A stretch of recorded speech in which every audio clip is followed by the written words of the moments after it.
এই মেয়ে, তুমি এত কম বয়সে নিষিদ্ধ জায়গায় কি করছো? নিষিদ্ধ জায়গায় মানুষ আবার কি করে আপনি জানেন না? কিন্তু তোমার তো এগুলো করার বয়স নয়, তুমি নিতান্ত একটা বাচ্চা মানুষ। এখানকার মালিক একটা কথা বলে কি জানেন, কাঁচা মরিচে নাকি ঝাল বেশি। আপনার মতো দুজনকে সামলানোর শক্তি আছে আমার। তোমার মুখে কি কিছুই আটকায় না? না, আটকায় না। আমাদের মুখে কিছু আটকাতে নেই।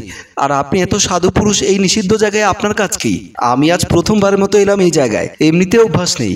সব কাজ মানুষ কোনো না কোনো সময় প্রথমবার থেকে শুরু করে। আর আপনি এত পেঁচাল না পেরে নিজের কাজ শুরু করুন। তোমাকে যে কেন পাঠালো এখানে বুঝতে পারছি না। আমার তোমাকে দেখে সত্যিই মায়া লাগছে। হয়েছে, আপনি খুব ভালো মানুষ, এটা প্রমাণ করার কিছু নেই। এবার কাজ করুন। এই বলে মেয়েটা খাটে এসে বসলো। আদিত্য চৌধুরী মেয়েটাকে প্রশ্ন করে, তোমার নাম কি? জান্নাত।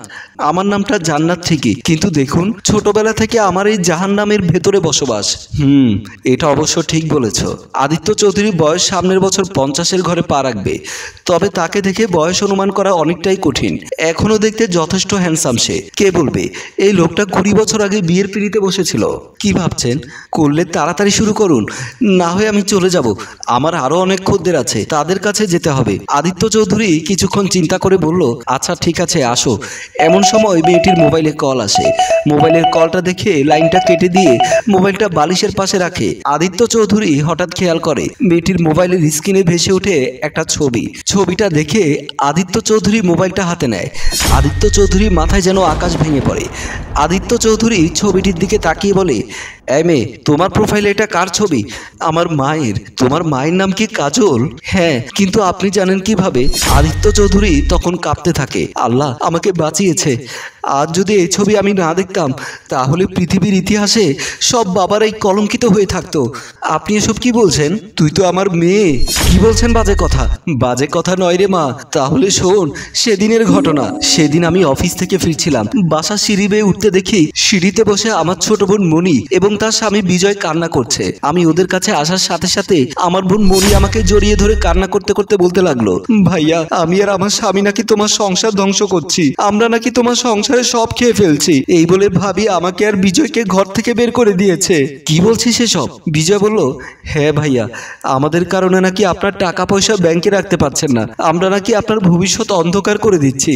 শুধু কি এই কথা ভাইয়া, তুমি যখন অফিসে চলে যাও তখন ভাবি আমাকে দিয়ে সব কাজ করায়, এমনকি উনার পা টিপে দিতে বলে। উনি যেহেতু গর্ভবতী, আমি যতটুকু পারি উনার সেবা করার চেষ্টা করি। এত পরিশ্রম করার পরেও ভাবির কাছে একটু ভালো ব্যবহার পায় না। আজ আমাকে আমার স্বামীকে দূর দূর করে তাড়িয়ে দিয়েছে। এটা ওর ঘর নাকি আমার ঘর? আমার ঘরে আমার বোন আর বোনের জামাই থাকবে নাকি ও থাকবে? চল, এক্ষুনি আমি ওকে ঘর থেকে বের করে দিচ্ছি। বলেই আমি আমার বোন আর বোনের জামাইকে নিয়ে ঘরের ভেতরে প্রবেশ করি। রুমের ভেতরে গিয়ে দেখি তোর মা খাটের উপরে শুয়েছিল। যেহেতু মনি আগে থেকে মাঝে মধ্যে তোর মায়ের এমন দুর্ব্যবহারের কথা বলতো, তাই সেদিন তোর মাকে আর কোনো কথা বলতে না দিয়ে চুলের মুঠি ধরে ঘর থেকে বের করে দিয়েছিলাম। সেদিন তোর মা আমাকে অনেক বোঝানোর চেষ্টা করেছিল, কিন্তু আমি কিছুতেই বুঝলাম না। তোর মাকে ঘর থেকে বের করে দিয়ে দরজা লাগিয়ে দিয়েছিলাম। আদিত্য চৌধুরী মুখে এমন কথা শোনার পর জান্নাত বলল, তাহলে আপনি আপনার ভুল বুঝতে পেরেছেন। বোনকে অন্ধের মতো বিশ্বাস করে সেদিন আমি যে ভুল করেছি, সেই ভুলের মাসুল এখনো দিচ্ছি। মারে, তুই আমাকে তোর মায়ের কাছে নিয়ে চল, আমি তোর মায়ের কাছে ক্ষমা চাইবো। তারপর জান্নাত আদিত্য চৌধুরীকে তার মায়ের কাছে নিয়ে গেল। জান্নাত আদিত্য চৌধুরীকে নিয়ে ঘরে ঢুকে ড্রয়িং রুমে বসতে বলল, আপনি এখানে বসুন, আমি মাকে নিয়ে আসছি। আদিত্য চৌধুরী বসলো। জান্নাত তার মাকে আনতে গেল। জান্নাত রুমের ভেতরে ঢুকে দেখে তার মা নামাজ পড়ছে। একটু পরে কাজল বেগম নামাজ শেষ করে জান্নাতের দিকে তাকিয়ে বলল, কি রে মা, কখন এলি? একটু আগে। আজ এত তাড়াতাড়ি? তোমাকে একটা সারপ্রাইজ দেব। কি সারপ্রাইজ?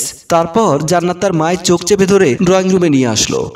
ড্রয়িং রুমে আদিত্য চৌধুরী জান্নাতের মাকে দেখে বসা থেকে দাঁড়িয়ে গেল। তারপর জান্নাত তার মাকে আদিত্য চৌধুরীর মুখোমুখি দাঁড় করিয়ে দিয়ে চোখের সামনে থেকে হাত সরিয়ে ফেলল। কাজল বেগম আদিত্য চৌধুরীকে দেখে কান্নায় ভেঙে পড়ল। আদিত্য চৌধুরীও কাজল বেগমকে দেখে কান্নায় ভেঙে পড়ল। একজন আরেকজনকে জড়িয়ে ধরল। আমাকে তুমি ক্ষমা করে দিও কাজল। সেদিন আমি আমার বোনকে অন্ধের মতো বিশ্বাস করে তোমার উপর যে অন্যায় করেছি, পারলে তুমি আমায় ক্ষমা করে দিও। আমি জানতাম আমি নির্দোষ ছিলাম। আমার আল্লাহ একদিন না একদিন তোমাকে আমার কাছে ফিরিয়ে দেবে। এবং আমি 5 ওয়াক্ত মোনাজাতে আল্লাহর কাছে শুধু বলতাম, আল্লাহ তুমি আমার স্বামীকে সঠিক বুঝার তৌফিক দান করো।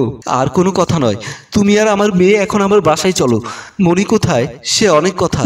একদিন আমি অফিস থেকে বাসায় ফিরে দেখি মনি আর তার স্বামী বিজয় ড্রয়িং রুমে বসে কথা বলছে। ওরা আমাকে খেয়াল করেনি। মনি, তোমার মাথায় যে এত বুদ্ধি সেটা আমি জানতাম না। কি রকম তুমি যে এত সুন্দর নাটক সাজিয়ে ভাবিকে ভাইয়া থেকে আলাদা করে দিলে, ভাইয়া বিন্দুমাত্র বুঝতে পারলো না। আরে আমি যদি ভাবিকে এই সংসার থেকে বের না করি, তাহলে যে কোনো দিন তোমাকে আর আমাকে এই সংসার থেকে বের হয়ে যেতে হবে। তাই আমি সিস্টেম করে ভাবির সাথে ঝগড়া বাজিয়ে ঘরের বাইরে গিয়ে বসেছিলাম, আর ভাইয়া আমাদের সমস্ত কথা বিশ্বাস করে ভাবিকে ঘর থেকে বের করে দিল।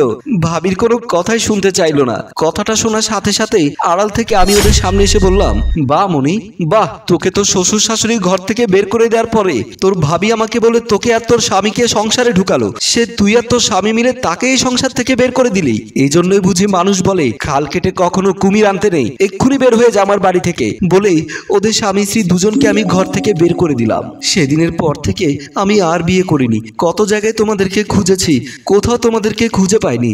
যাক, আজ আল্লাহর অশেষ মেহেরবানিতে আমি আমার হারানো সংসার ফিরে পেলাম। হ্যালো ভিউয়ার্স, কথায় আছে ধর্মের পথে যে থাকে সে কখনোই পথভ্রষ্ট হয় না। আল্লাহ তাআলা একদিন না একদিন সবাইকে সঠিক বুঝ দেবার তৌফিক দান করেন। আমাদের গল্পটি যদি আপনাদের ভালো লেগে থাকে তাহলে লাইক কমেন্ট শেয়ার করে সাথেই থাকুন। ভালো লাগলে আপনার ফেসবুকে শেয়ার করে দিয়ে সবাইকে দেখার সুযোগ করে দিন। ধন্যবাদ।